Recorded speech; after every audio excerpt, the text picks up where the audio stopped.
செய்தி தொடர்பாளர் சுனில் அம்பேகர் RSSின் நூற்றாண்டு விழா கொண்டாட்டம் தொடர்பாக அகில பாரதிய பிரதிநிதி சபா கூட்டத்தில் ஆலோசிக்கப்படும் என தெரிவித்தார்.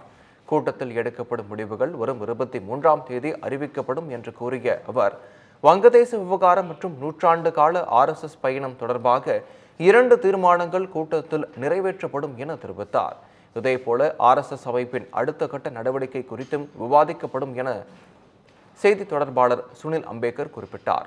RSS அகில பாரதிய பிரதிநிதி சபா கூட்டத்தில் மத்திய அமைச்சர் JP நட்டா, ABVP நிர்வாகி ராஜ் ஷரன், விஸ்வ இந்து பரிஷத் நிர்வாகி அலோக் வர்மா மற்றும் 32 அமைப்பினர் பங்கேற்பதாக தகவல் வெளியாகியுள்ளது.